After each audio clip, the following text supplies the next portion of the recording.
를 빛으로 예수께로 인도하는 삶 될 수 있도록 우리의 삶이 거룩하고 주님의 뜻에 합당한 사람 되길 우리 함께 기도합니다. 이 아침에 우리의 믿음을 사도신경을 통해 고백합니다. 전능하사 천지를 만드신 하나님 아버지를 내가 믿사오며 그 외아들 우리 주 예수 그리스도를 믿사오니 이는 성령으로 잉태하사 동정녀 마리아에게 나시고 본디오 빌라도에게 고난을 받으사 십자가에 못 박혀 죽으시고 장사한 지 사흘 만에 죽은 자 가운데 다시 살아나시며 하늘에 오르사 전능하신 하나님 우편에 앉아 계시다가 저리로서 산 자와 죽은 자를 심판하러 오시리라. 성령을 믿사오며 거룩한 공회와 성도가 서로 교통하는 것과 죄를 사하여 주시는 것과 몸이 다시 사는 것과 영원히 사는 것을 믿사옵나이다. 아멘. 이 시간 우리 함께 찬양합니다. 찬송가 213장입니다.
오늘 우리가 볼 하나님 말씀 창세기 32장 1절로 20절 말씀 함께 읽겠습니다.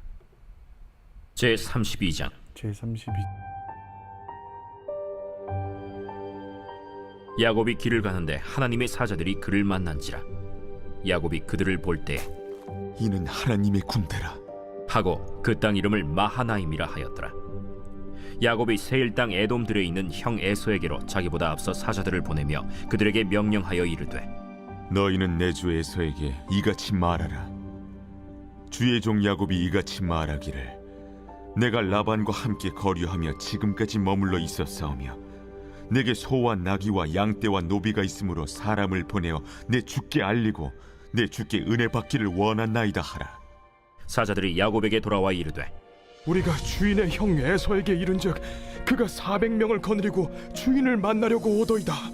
야곱이 심히 두렵고 답답하여 자기와 함께한 동행자와 양과 소와 낙타를 두 떼로 나누고 에서가 와서 한 떼를 치면 남은 한 떼는 피하리라.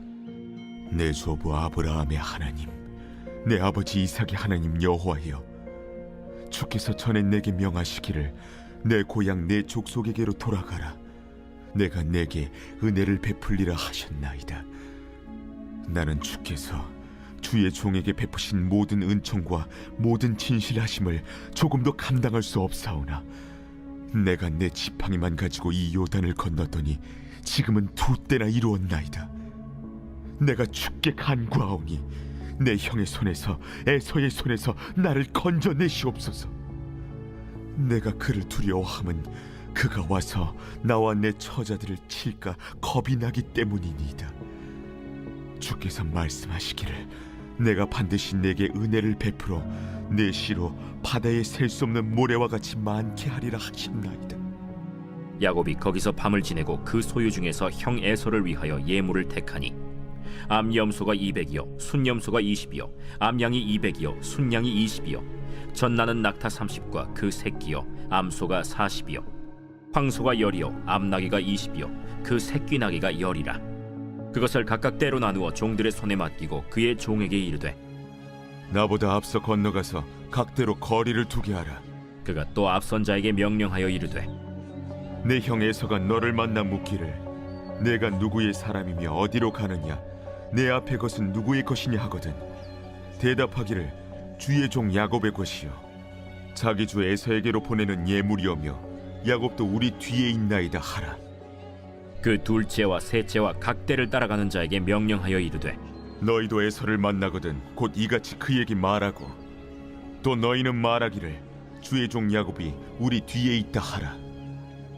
내가 내 앞에 보내는 예물로 형의 감정을 분후에 대면하면 형이 혹시 나를 받아주리라. 아멘. 2011년에 죄송합니다. 8월에 미국 서부 지역을 방문한 적이 있습니다. 그때 그랜드 캐니언을 가봤는데요. 변변한 건축물이나 또 사람의 흔적이 없는 그곳을 걷다가 참 많은 것을 보았습니다. 더운 날씨, 습기는 없지만 햇빛이 뜨거워 너무 더워 걸을 수가 없었습니다.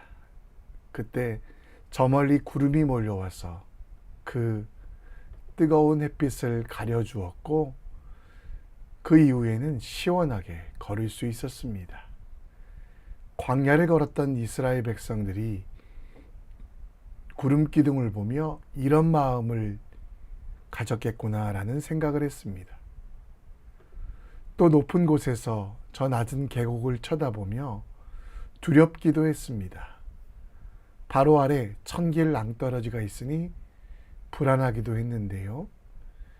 그런데 그 높은 곳은 반석, 하나님께서 세우신 큰 바위라 결코 낭떠러지로 떨어지거나 부서지지 않는다는 것을 믿게 되었습니다.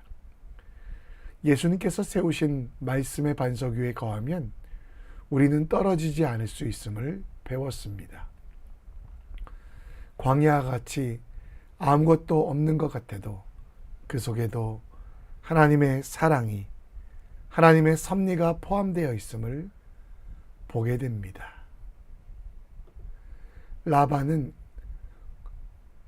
야곱은 라반을 떠나 고향으로 돌아가던 중 하나님의 군대 마하나임을 만납니다. 그 하나님께서 그 만남을 통해 그 빈들에서 몇 가지 지혜를 얻게 하셨습니다. 그의 형 400명이 형 에서가 400명을 거느리고 온다는 소식에 야곱은 심히 두렵고 답답했지만 계속해서 인간적인 꾀를 쓰게 됩니다. 가족과 가축을 두 떼로 나누는 인간적인 방편. 조상의 하나님께 붙들려 간절히 기도해야 되는데 그 기도보다 자신의 꾀를 앞세웁니다. 이후에 에서의 마음을 녹이기 위하여 엄청난 양의 가축을 예물로 준비하여 여러 때로 나누어 앞서 보냅니다. 이는 철저한 준비와 간절한 신뢰가 교차하는 지점으로 형과의 만남을 앞둔 야곱의 절박함과 그가 했던 신앙의 일들을 이야기하고 있습니다. 요즘 아무것도 보이지 아니하는 암흑길을 살아갑니다. 아무것도 할 수 없는 광야를 걸어가고 있는 이들도 많습니다. 이런 상황 속에서 하나님께서 우리에게 보내신 마하나임, 그리고 하나님의 군대를 보며 발견할 수 있는 하나님의 사랑이 무엇인지를 함께 묵상해 봤으면 좋겠습니다. 광야 속에 채워진 하나님의 사랑을 느끼며 하나님의 뜻에 순종하는 분에게 주시는 가장 큰 복을 누리는 우리 모두 되길 함께 기도합시다. 미스바에서 지켜보시며 판단하시는 공의로운 재판관, 하나님을 경험한 이후 야곱은 꼼수를 쓰지 말았어야만 합니다. 그런데 야곱은 계속해서 하나님의 뜻과 상관없이 행동합니다.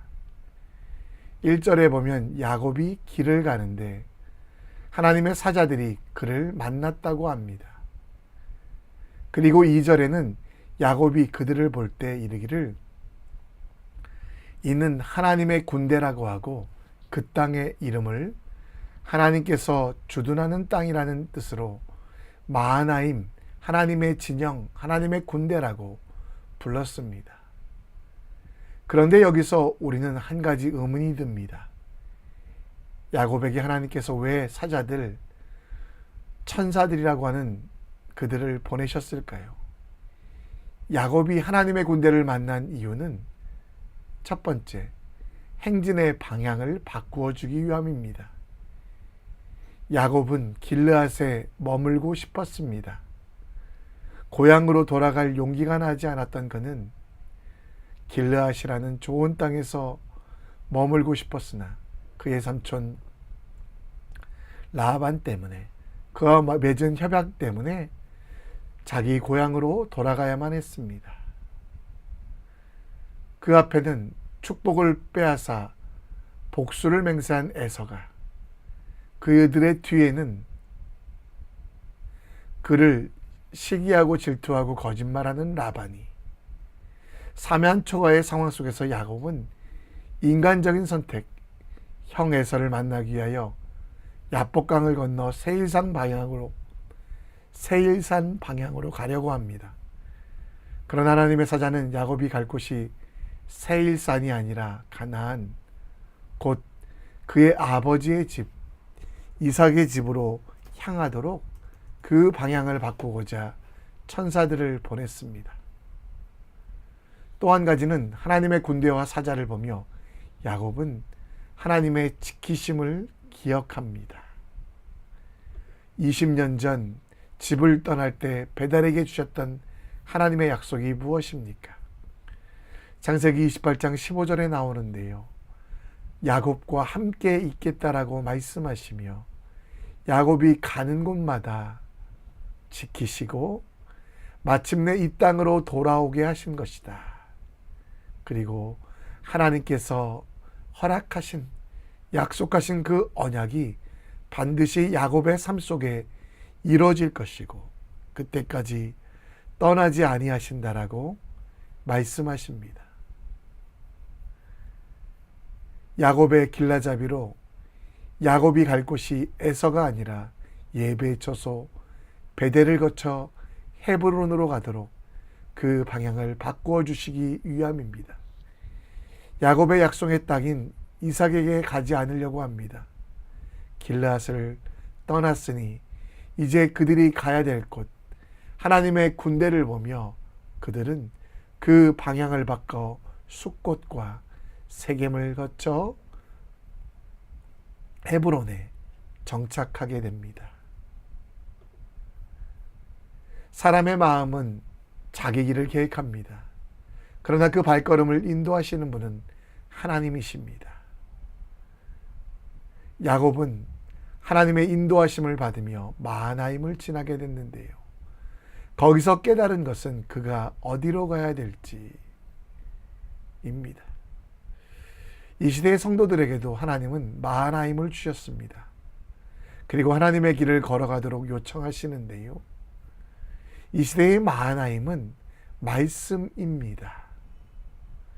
하나님이 주신 말씀이 우리 발에 빛이 되고 길이 되기도 하고, 또 이 시대에 주신 마하나임은 기도입니다.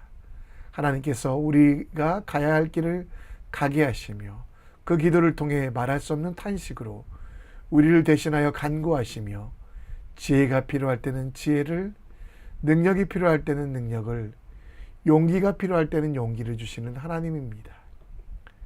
오늘 그 마하나임을 경험하고 계십니까? 내 마음대로 살아가지 마시고요. 여호와를 신뢰하고 내 명철을 의지하지 마십시오. 범사의 그를 인정하고 그리하면 주님께서 우리의 발걸음을 인도해 주신다는 것. 하나님을 신뢰해 주셔서 세상의 길이 아니라 양심에 따라 하나님께서 가라고 하신 길을 지도하시고 인도하십니다. 내가 가는 길을 그가 아시나니 그가 나를 단련하신 후에 순금같이 나온다.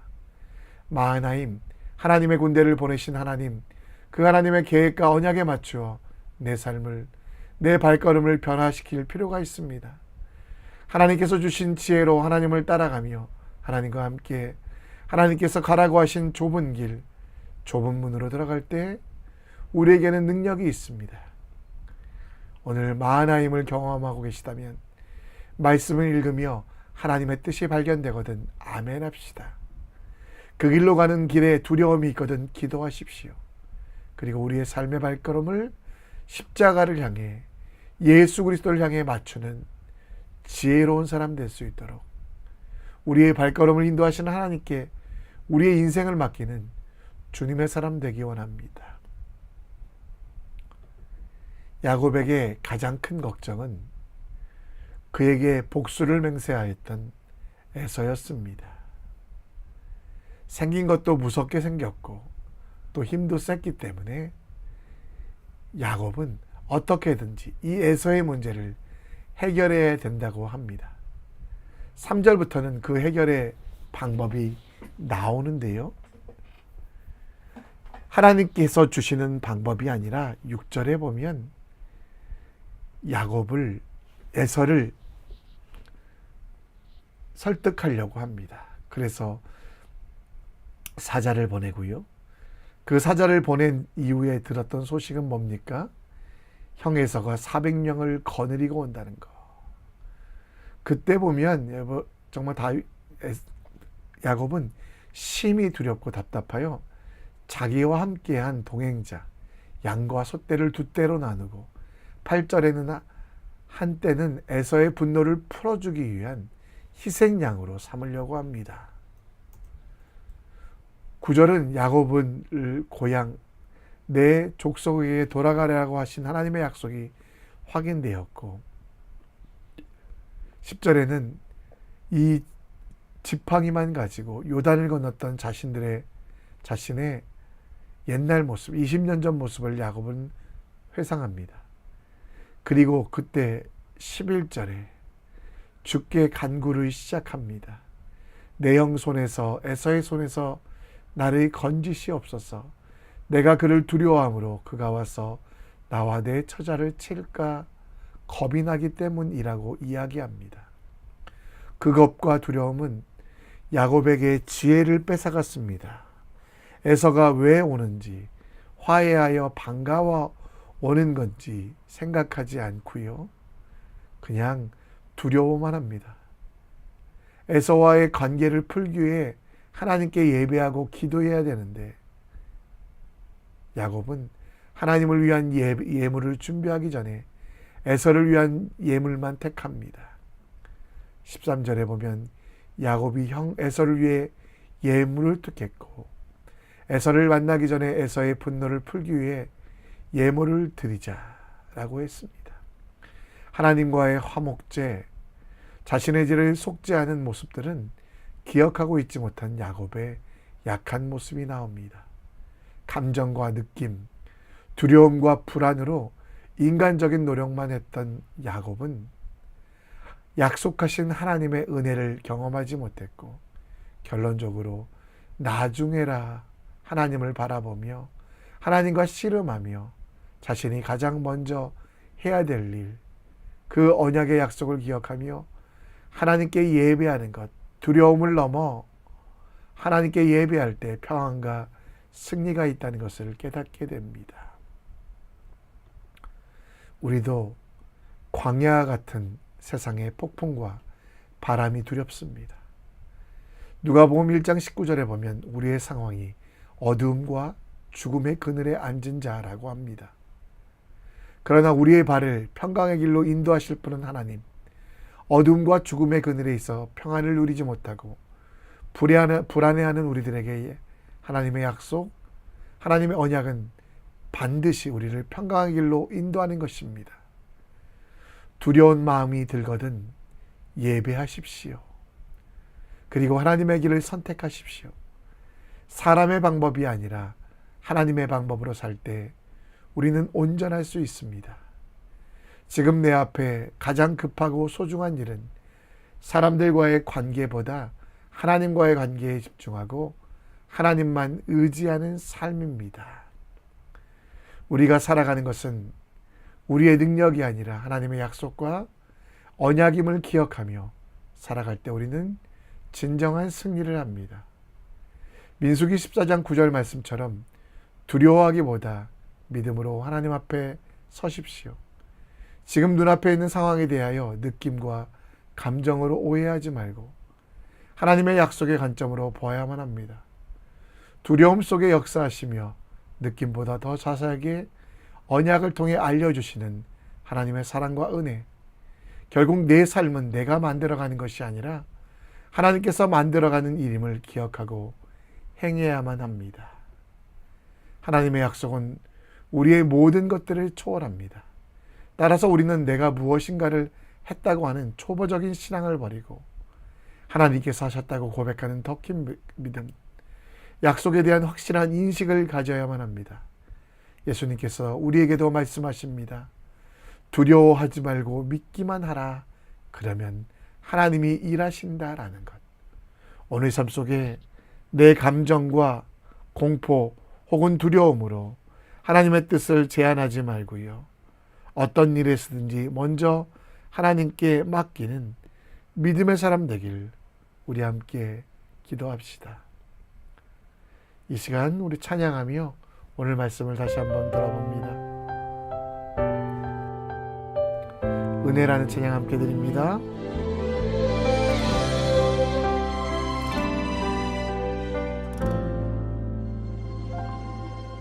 내가 누려왔던 모든 것들이 내가 지나왔던 모든 시간이 내가 걸어왔던 모든 순간이 당연한 것 아니라 은혜였어. 아침에 해가 뜨고 저녁에 노을, 봄의 꽃향기와 가을의 열매, 변하는 계절의 모든 순간이 당연한 것 아니라 은혜였어. 모든 것이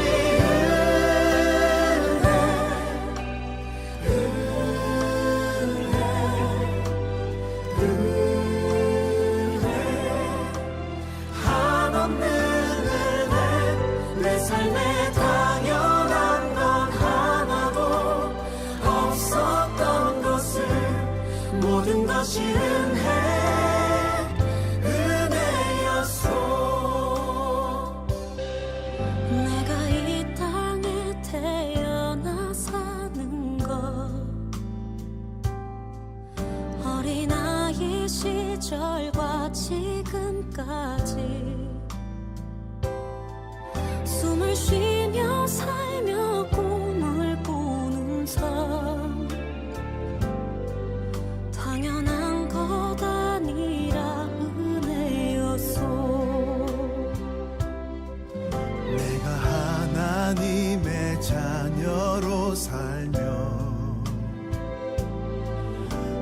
찬양하고 예배하는 삶,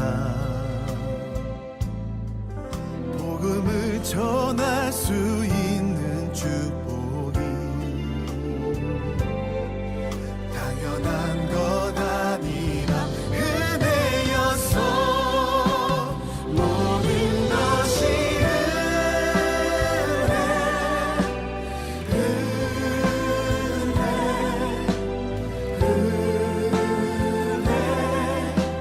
한없는 은혜, 내 삶에 당연한 건 하나도 없었던 것을 모든 것이 은혜여서.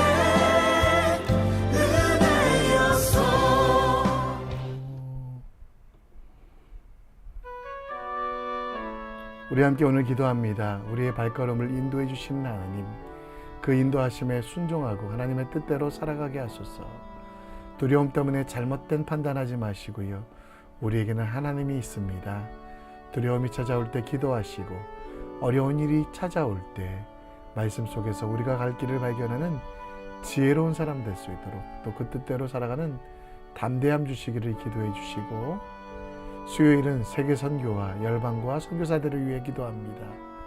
복음이 전해지지 않은 곳에 복음이 전해질 수 있도록, 특별히 전쟁 중에 있어 불안하고 죽어가는 이들이 있습니다. 하나님, 그들을 살려주시고 하나님께서 세상을 주관하심을 보여주시옵소서. 이 시간 우리가 담대할 수 있도록, 우리가 하나님의 뜻대로 살아갈 수 있도록 함께 기도합니다. 하나님 아버지, 내 마음속에 두려움이, 내 마음속에 선입